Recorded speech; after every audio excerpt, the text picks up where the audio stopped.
just jump on here very quickly to talk about a couple of things that have been rattling around in my brain. Did you see the interview that I did with Chen Lizra? She is the creator of The Power of Somatic Intelligence, and she leads retreats around the world, including the power of sabrosura for women and the power of enjoyment for men and women. And one of the things that was really striking about what Chen was teaching us, I did an interview with her and a masterclass. And one of the things that she found as she was traveling to Cuba was that young people, including little bitty things, would be seen dancing or, just moving their bodies, walking with confidence, and it's completely reinforced. Like the adults and the caregivers just look at them like, yeah, you go. Oh, you're so beautiful. Oh, you're so wonderful. And because with the social and political structure of Cuba, they didn't have advertising.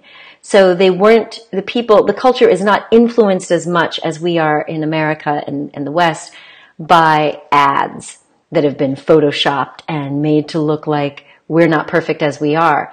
And so with this little microculture of Cuba, what Chen was identifying was how natural it is for us to move with confidence and to feel safe and to feel empowered to be our true selves. And when we contrast that to what I've experienced in teaching in the Scandinavian countries, and in particular in Denmark, there is something there called Jante-law, the law of Jante. And it really includes like 10 rules or 10 rules that make up this fictitious law. And even though it was a fictitious law that was promoted in a book, it spread throughout the culture of Denmark such that for generations, people have believed that you can't be better than anyone else, you don't talk about yourself, you never puff yourself up, and in fact, you play everything down, even as mundane as the weather. You would never say, oh, like we Americans, what a beautiful, glorious, sunshiny day. It's like, no, not even just the words, but it's also this overarching exuberance. And so when I started working with people from Denmark over the last, 5 or 6 years, I have found like, oh wow, I have to like completely rethink the way I talk to some of them, because there's this culturally imposed belief that we're supposed to play small, stay tiny, stay hidden, don't be too exuberant, don't talk about your success, don't even talk about yourself. And what I felt like was, oh my gosh, this goes so contrary to human nature. And so I want you to imagine that a little tiny baby is born, and we're not even going to put any label in terms of which country they've come from. Let's put 3 babies. Let's put, a little fair-skinned baby and a little dark-skinned baby and a little in-between baby. And we're looking at these little babies in their little, comfy blankets. And I ask you this question: what is available for each of them? Now, if you don't know their gender, if you don't know which country they've come from, what religion they've been born into, what social class, you don't even know which position in the family. Is it the oldest or the youngest? If you just looked at these pure, innocent little babies, what do they deserve in life? What do they deserve? Well, don't you believe that they deserve to grow up and feel healthy and confident? Don't they deserve to figure out what really lights them up and interests them in life? Doesn't each of these babies deserve to express themselves, to receive love, to give love, to fall down, make mistakes, make messes, and still be loved unconditionally? Isn't that what each of these little babies deserves? That is our birthright as human beings. We come into this world with our own interests. Yes, there's going to be some, programming that's come down through the genes, and But when you look at them on the purest of levels, without any labels being put on them, without any constraints being put on them, they have a natural program to grow and thrive and to express themselves, to be attracted to certain things and not others, to do certain things and not others. And that to me, I think, is fundamental. And so if you were born in a family where you heard, children are to be seen, not heard. Wait a minute. I just came out of the womb ready to speak and scream and do what I want, and you're telling me, oh, I'm not allowed to talk. So what does that create? Okay, that creates a child, if they want to not get beaten or belittled or berated or whatever the consequence was, then they stop speaking. Okay, fine, they stop speaking. Well, what are the consequences of that?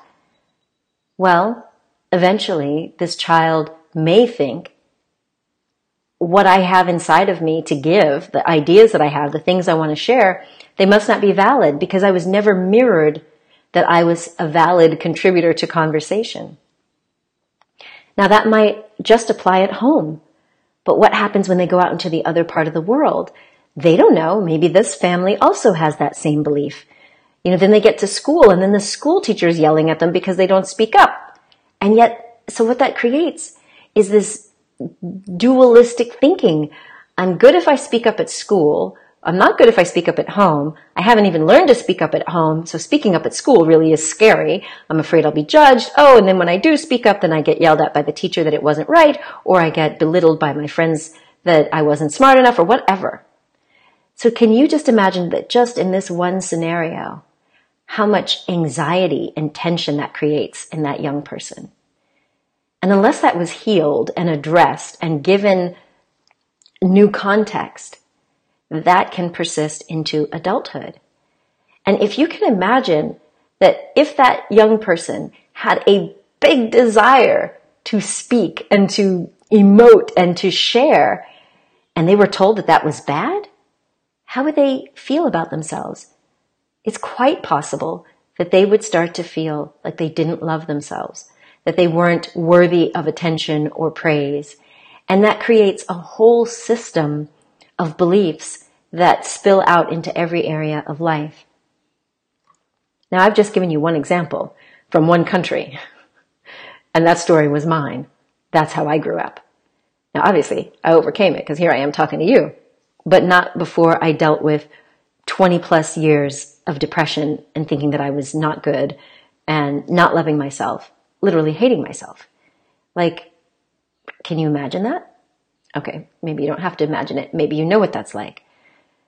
But imagine that you've grown up in a family or in a society that put those sort of limits on you. I believe that it goes against our nature. When we look back into the 50s, when Abraham Maslow first published this paper in this psychology journal about this hierarchy of needs, all of us humans have these deficit needs that have to be met. The needs for food, water, shelter, a safe environment, and to some degree, sex. To some degree. Reproduction, we might say, instead of just sex. Not recreation, reproduction. So if those are the basic needs, and then we move up from there, and it's this need for, the safety, the security, then we need to belong to a certain tribe or a family or a community. Above that, then we have these esteem needs, like I need to feel like I'm good enough, like I'm competent, like I have some efficacy or power in the world. And then it's love. We have a need for love. Not just the love of the family, but, this higher element of love where we want to be in a loving relationship with others. Not just romantic, but above that. And then we get into self-actualization. Now, according to Abraham Maslow, self-actualization is when we, as individuals, in accordance with our own internal desires, beliefs, and values and interests, we become what we must become, that element of our true sovereign self that is so dying to just be expressed. And that's when Abraham said, the writer must write, the dancer must dance, the painter must paint if they are to be at peace with themselves.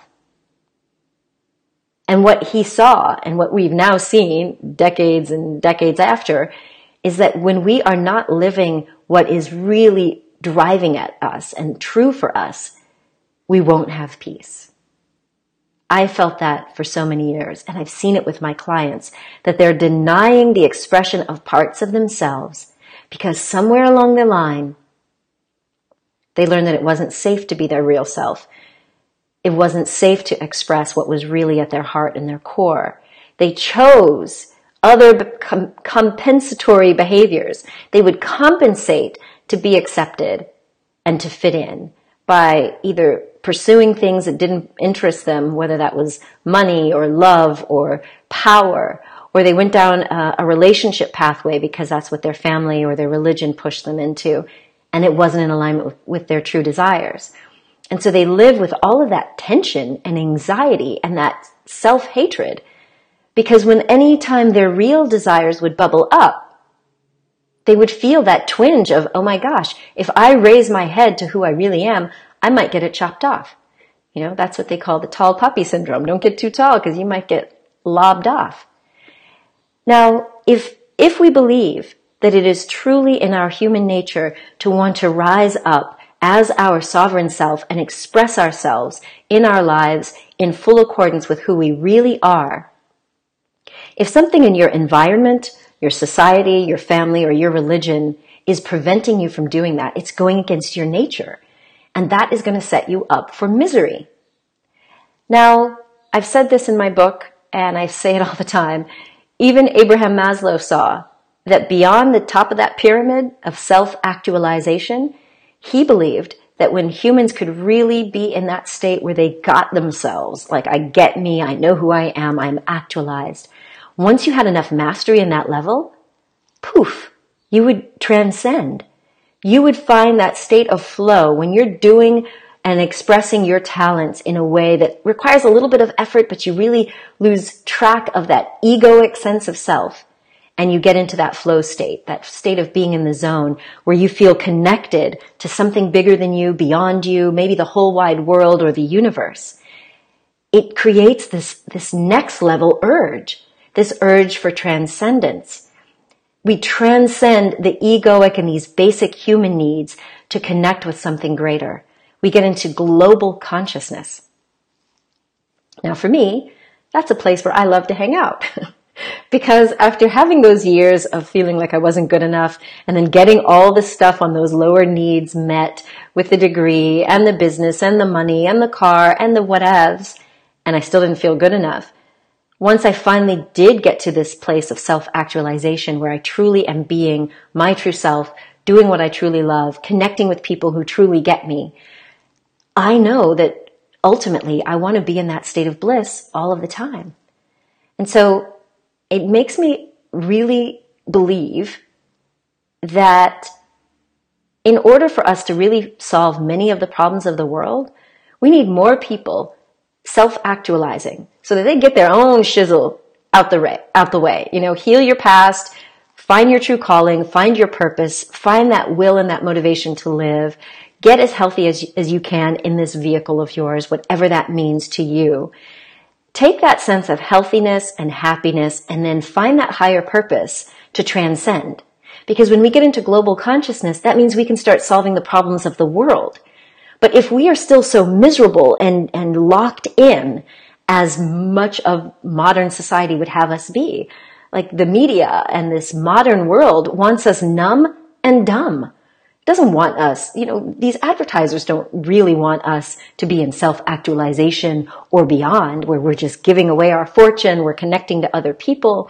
It's like, no, we want you to stay in this consumeristic rut of we tell you what you need to be and then you go try to be that and then you can't be that, so I'm going to sell you something that can help you be that, inject you, liposucked you, or whatever.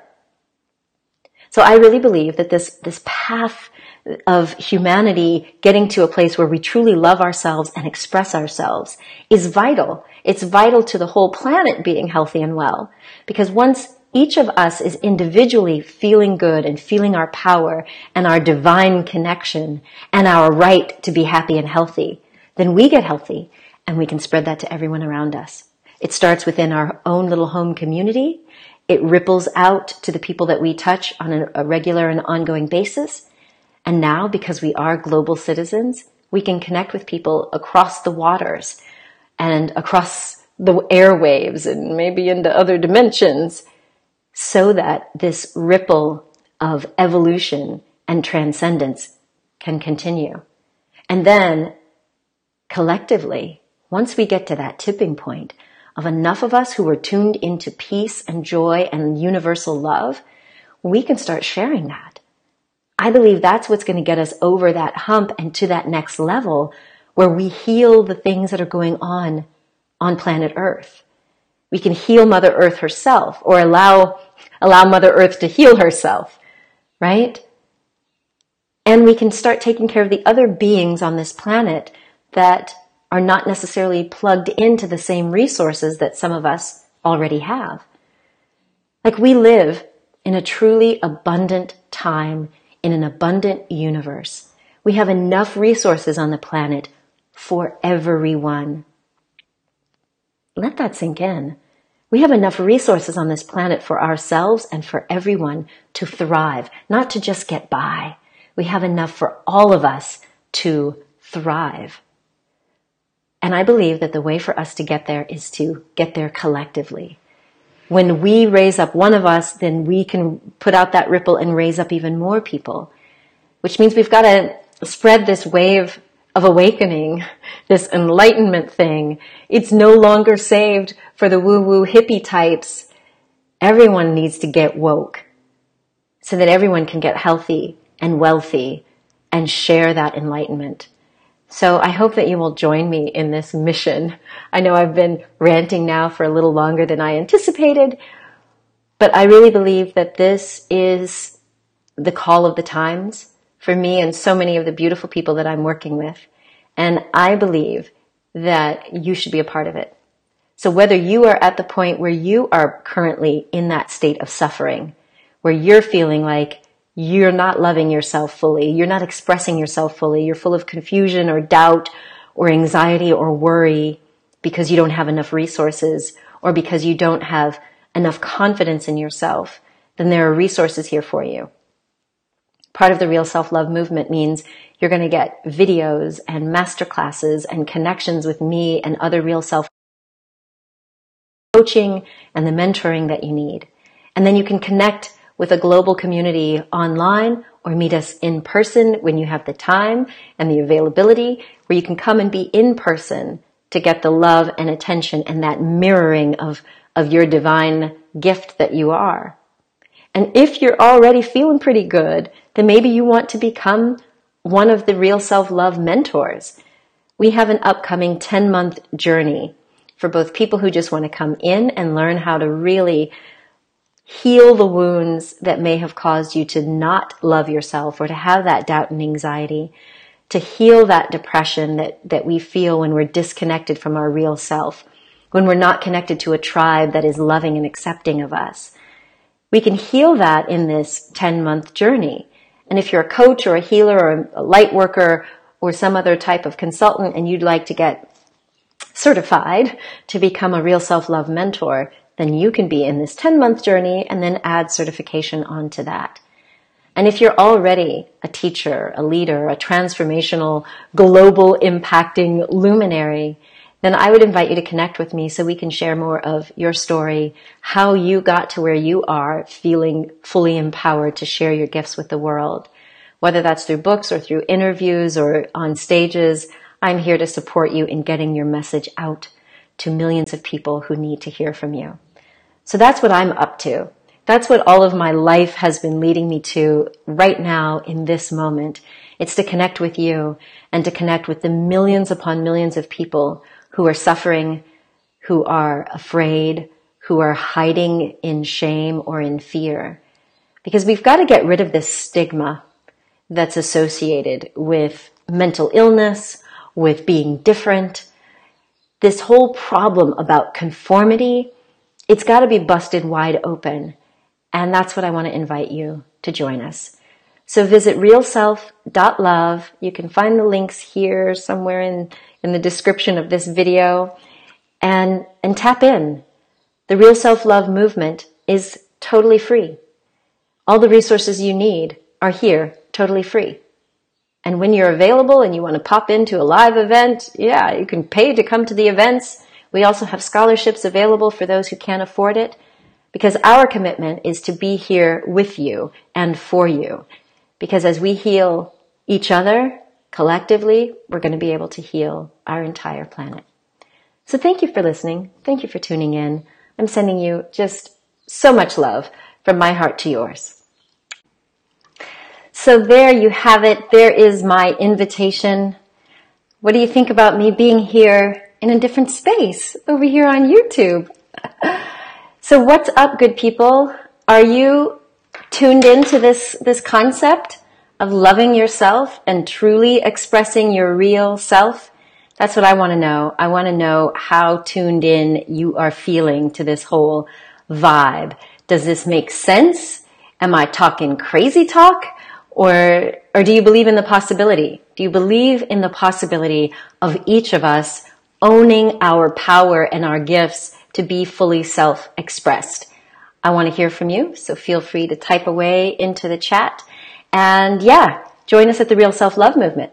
When you join, you will actually instantly have access to the Real Self-Love Manifesto, which you can download, you can print it out, you can recite it as a mantra or affirmations. You'll also see several videos from Real Self-Love leaders where you can watch and rewatch, listen to guided meditations and hypnosis tracks, anything that you need to reprogram your mind, but also tune in from a heart level so that you are ready to live your bestest life. So I saw this question from Naman about if somebody does something really wrong to you, maybe you might even feel arrogant sometimes and you want revenge. Is it okay? Is it right? Well, my friend, I thank you for this question. I already know that you know about the law of karma. I say no, don't get revenge. Let karma settle it. Simply because if we get into that state of giving what's been given to us, if it's on the quote unquote negative side, that stuff's just going to come back around. So rather than, trying to get revenge with someone, I say no. I say it's best for you to recognize that if somebody has done something hurtful to you, it is probably out of their own pain, their own disassociation from their true self, their soul, their highest self or spirit or God, whatever you want to call that essence of us that is true and pure. Is being apart from that is what creates fear in humans. When we feel like we're separated from this divine source of love and connection and bliss and wholeness, then some people choose to reach out or strike out at others in mean ways. Either they've been hurt or they just feel that separation from the divine. And so recognize that if anyone has been mean or unkind or even violent, it is because they've lost their connection to their true self and to their source. And if you can, stir up some compassion within you to simply bless them. And you say, Om Shanti, Namaste. It's like, let their soul be enlightened at some point. Because if you get engaged in giving a negative vibe or hurting them, then they're just going to come, that energy is going to come back to you. So keep yourself clean and pure in terms of your energetic state. So you got that. Yes, I see that. You got it. It's equal. It's equal in an opposite reaction. So bless them. Instead of giving evil for evil, however you want to label it, just bless them. I say, may they be awakened to truth. Whatever pain is in them, whatever darkness is in them, whatever is clouding their vision or clouding their connection to the divine, may that be lifted. And I've had this happen to me very recently, and it was hard to get to that point. The feeling of wanting to get revenge or to strike out You know, it's one of the things that comes up in us humans. But we've got to be mindful that the law of karma beats out everything. Oh wow, you guys are getting into some deep questions. So Dago Duenas, where are you from, my friend, says, how do I feel about obsession towards my purpose, towards purpose? I don't know if you're asking me personally or in general. Around here, we're pretty obsessed with our purpose. A few years ago, I transitioned from living in a life of karma to living my dharma, meaning my purpose, the purpose that I believe my soul is out to live on this life journey. And so I'm pretty obsessed. Okay, I'm not so obsessed that I don't unplug and take breaks. I do.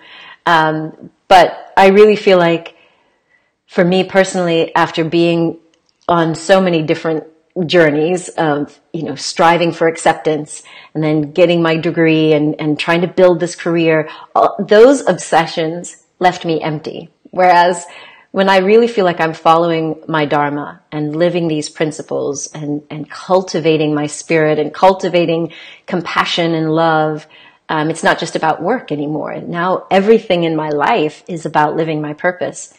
So I hope that that answers your question. Let's see. What else? Thank you, Trevor. I'm glad that you found that this makes sense. What do you think about me being over here on YouTube? Normally I'm on Facebook. What do you think about that? And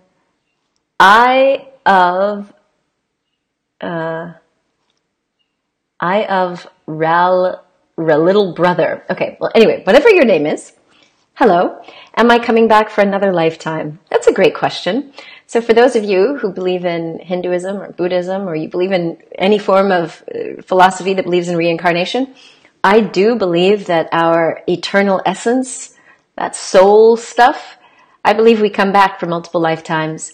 I am on a path where I am determined to make this my last incarnation as a human, at least for a few thousand years, if I can stick with my practice. That's really what I want to do. So yes, I'm glad that this is answering some of your questions. You are welcome, Naman. And yes, Trevor, bless them with happiness.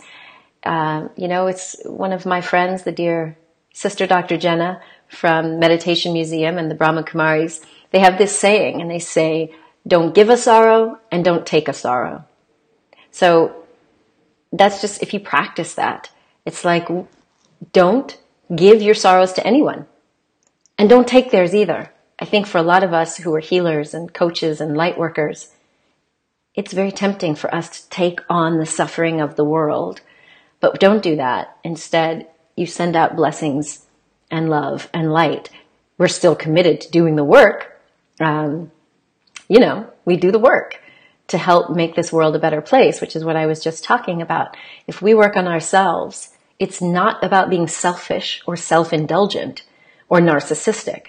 We've got to take care of this vessel that we have for this lifetime. We need to clear out if there is any pain or drama or trauma from the past, clear that ish out so that we can feel that flow, that joy, that bliss that is our true divine connection. And when I focus on keeping myself healthy and happy, then I have even more energy to direct toward my purpose and toward everyone else. And this is just what we so have to do. It is not selfish. I'm not saying everything has got to be hoarding where we're taking everything for me. No, I'm saying fill yourself up. Get so full of bliss, so full of vitality, so full of love from the divine that in every interaction, in every action of your life, you are a blessing to other people.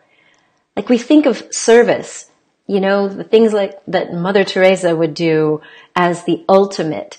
We don't have to sacrifice everything. If everybody became like her, who's going to make the bread? Who's going to conduct the trains? Who's going to fly the planes? Like, whatever your job is or the career that you've chosen, even if that's being a parent, if you do that with this love and this intention to be a vessel for light and healing and to be your best, you're going to be the best you at whatever function that is.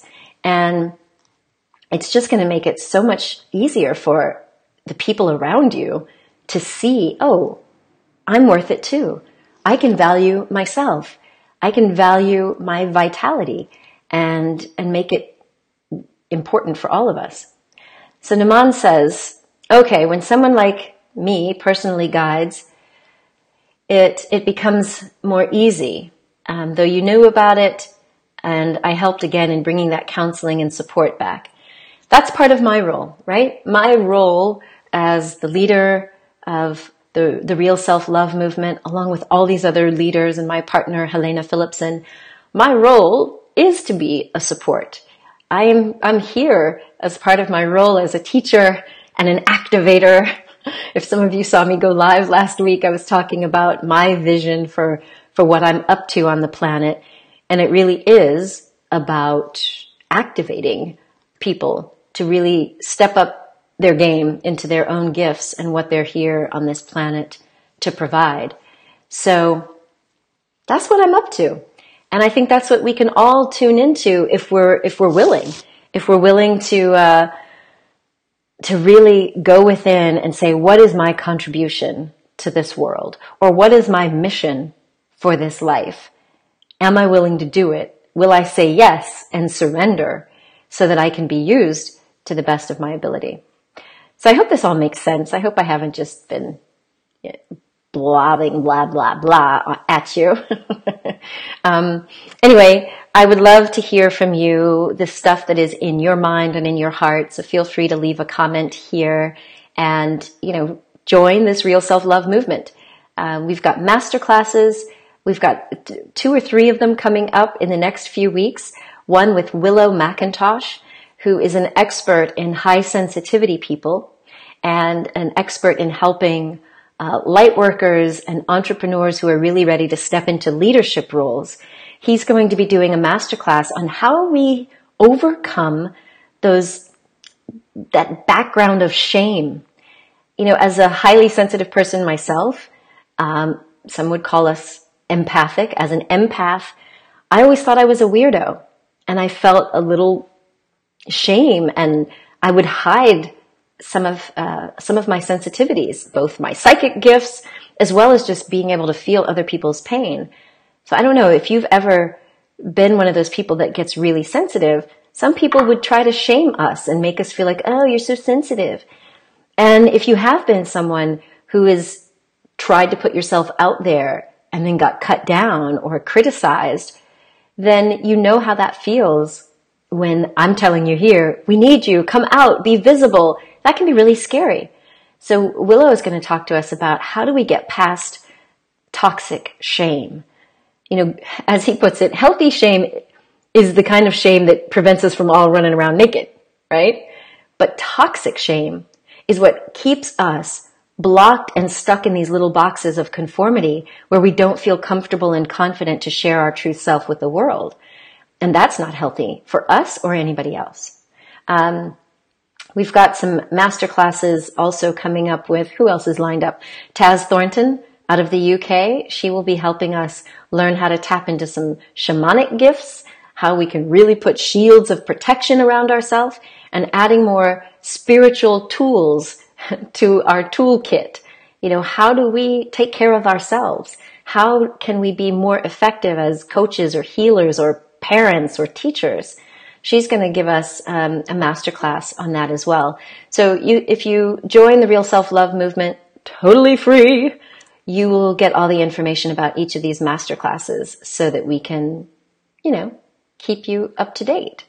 And Jen Mavros, who is out of the United States, she is like the queen of divine manifestation. She has this whole manifesting process that it really is all about alignment with your soul. So if you've been hearing about the law of attraction and how to manifest and bring your dreams into reality, but it felt cheesy or it felt salesy or egoic, well, Jen Mavros is really going to help us get in tune with the soul side of manifesting. Because you still got to manifest. We are co-creators. We are natural creators.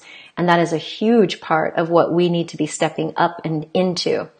And of course, you can join me in Denmark for the Real Self-Love Days. And we will be hosted by the lovely Helena Philipson. She is my partner in this magical movement called the Real Self-Love Movement. And we're hosting something called Real Self-Love Days. And that'll be in Copenhagen, June 22nd and 23rd. And Willow McIntosh will be there. Helena Goldstein will be there from the Joy Keepers Network. She's going to be teaching, as will Gita Vinter Graugard. She's going to be teaching on creativity and how we can really trust our inner voice and intuition. It's going to be powerful. So I'm super excited. I'm glad to know that some of you are ready and really excited about this. And Ashara's asking, how can you become more confident to really come out to the world? Ashara, I think you're already a member. Join the Real Self-Love Movement. That's how you're going to be more confident. Number one, if you read my book, I don't have it here. It's behind me. If you read my book, I Love You Me, I dialed in to that book a 5-step process that allows me to coach you on how to be more confident in your real self. So the book is super cheap. It's on Amazon for $2.99 or $3.99. When you join the Real Self-Love Movement, I have videos that will guide you chapter by chapter in developing confidence. For me, confidence comes from knowing who you really are and staying connected to your authentic self, which means if we're connected to our authentic self and not the ego, right? Our ego is that social mask, that facade that we've created that tries to fit in and check what everybody else is doing so that we can be like them so that we are accepted. If you would come from your authentic self, your divine, sovereign self, whatever you want to call that, real self, higher self, then you're not coming from ego. You're coming from a spiritual place, which means your identity does not depend on anything you see outside. Your identity comes from your soul, your spirit, and what you and the divine teamed up. So to be more confident and to come out into the world, I'm asking you, go through this 5-step process of first identifying what is the real self, meaning what's your spiritual DNA, like looking at, your strengths, your talents, your virtues, your values, and your vision. If you really tune into that, one of the things that I have you do is looking at peak experiences in your life. That means look over your life for some time when you really were operating at your best. You were at a peak.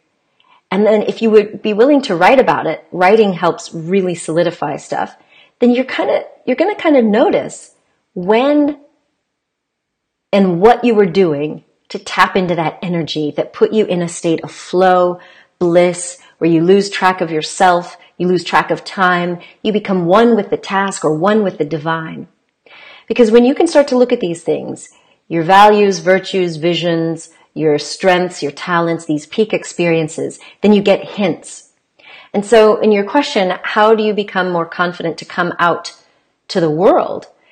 Once you get a sense of this is who you really are, then what I want you to do is practice that for 2 weeks. So in the book, I talk about finding out what your signature strengths are and then exercising them daily for 2 weeks straight.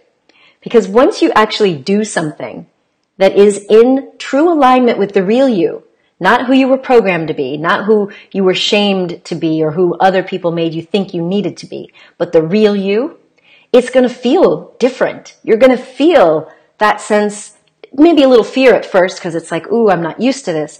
But over time, you're going to realize that your environment mirrors back to you, that you're accepted. Like normally, we're afraid to come out into the real world, as you say, to really come out in the world, because we're afraid we're going to be rejected. We're afraid we're going to be laughed at. And from an evolutionary standpoint, of course, that's part of our mental DNA and programming. We needed tribes in order to succeed and to stay alive. And now it's very different. But that program still kicks in where we're afraid, what are they going to think of me? Maybe they're going to laugh. Maybe they're going to reject me. But when you actually start to express your true self, and preferably in a safe environment, which is why we created the Real Self-Love movement, come on one of our Facebook Lives, not Facebook Lives, come on one of our live masterclasses where I can see you and talk to you, and you'll see and you'll feel in this protected, safe space that you're perfect as you are. We're not judging. We're here to love and to mirror back to you the divine grace of who you are. And the more you do that, Ashara, the more you're going to find that you feel confident.